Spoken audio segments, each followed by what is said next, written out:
What does it really mean to be human?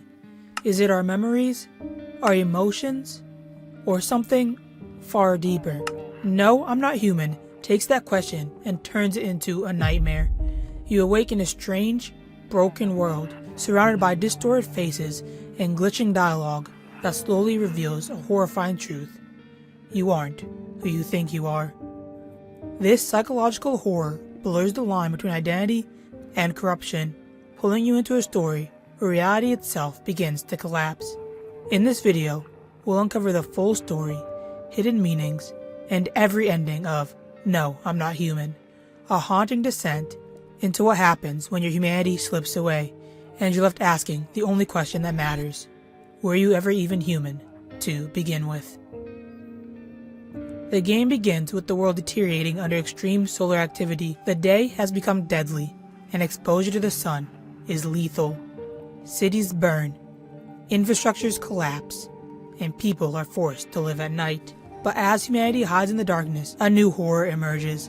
Unseen creatures, monsters who dig their way out of the ground to torment the humans living on Earth, also known as visitors. They mimic humans perfectly in outward appearance, but they are not human. Not at all. You play as an unnamed protagonist living in a house on the outskirts of a town. Night after night, passengers, some human, some visitors, knock at your door seeking refuge from the dangerous outside, hoping to find a place to stay before the sun rises and bakes them alive.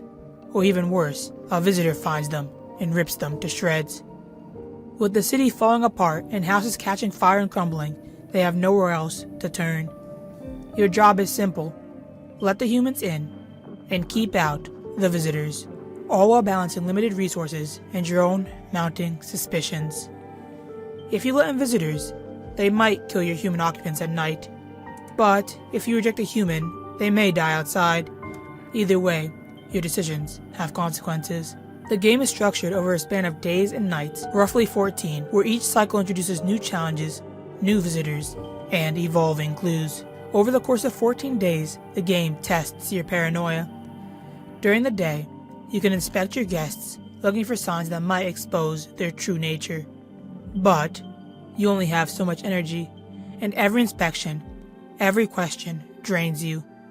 When your strength runs out, night falls, and the knocking begins. The clues are subtle. Perfect teeth. In a collapsing world, no one should look flawless. Dirty nails. Visitors crawl from the ground, but humans scavenging outside might look just as filthy. Bloodshot eyes. A sign of infection, or just a sign of exhaustion. Hairless skin.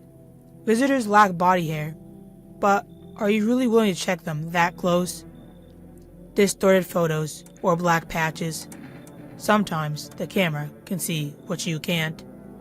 No clue is ever definitive. Every decision teeters between mercy and murder. The more you play, the more you realize the line between human and monster doesn't exist. It's simply been erased.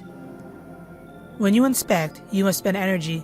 After inspecting, you typically get a choice: either kill the guest with your shotgun, or hear the explanation and defense. Sometimes dialogue or context can alter your suspicions. If, after inspection, you decide you're safe, or you can't find strong evidence, you may let them remain for the night. But if 2 or more visitors remain inside at night, they will kill human guests during the night. Beyond the regular visitors, there are special guests, or events, that can heavily complicate your decisions. Intruder. If your house is empty, meaning there are no guests, an intruder may force entry and kill you. You generally need at least one person inside to survive the threat. FEMA, aka the government agents. Occasionally, a government agent will demand a guest for testing or present moral dilemmas.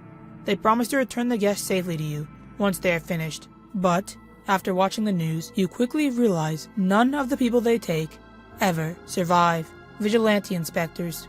Some characters demand that you prove your humanity by showing them your teeth, hands, etc.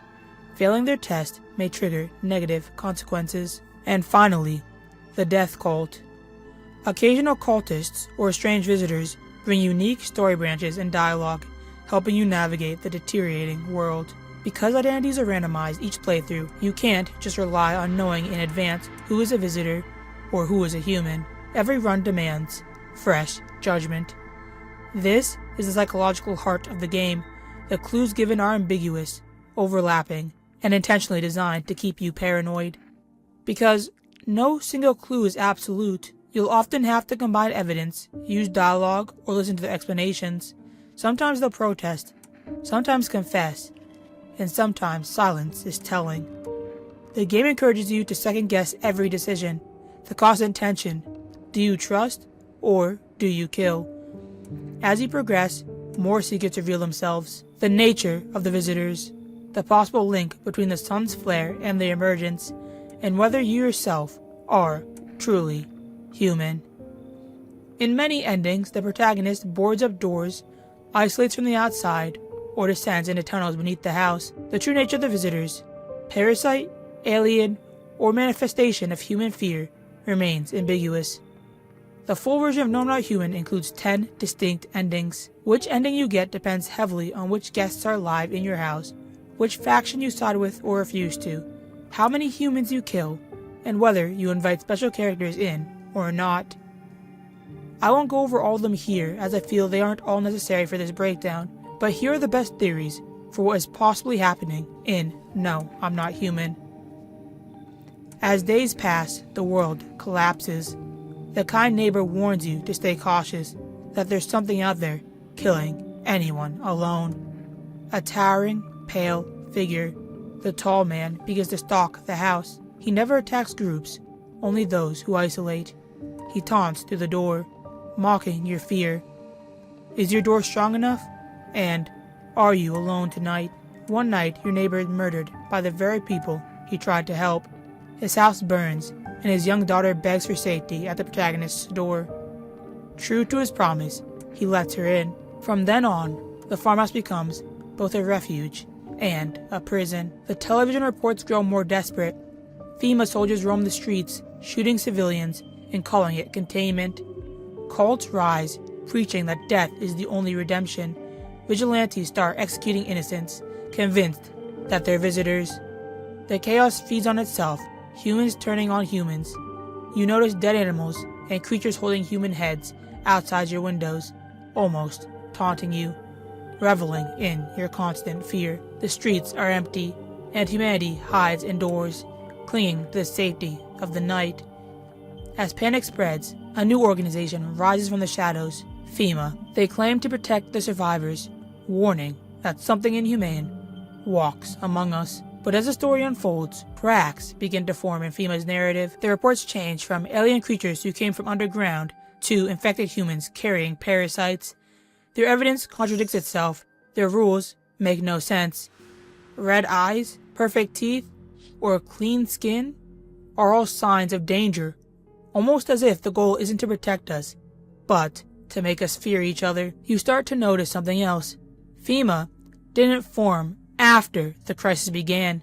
It existed long before. Their operations, their facilities, their methods, all already in place. People are abducted, all in the name of testing, only to disappear. Entire neighborhoods are placed under quarantine, then wiped out overnight. When citizens begin questioning the truth, FEMA blames so-called vigilantes. The media, now under their control, repeats their words without question. Whistleblowers and former agents eventually come forward, revealing what really happened. The visitors weren't aliens at all.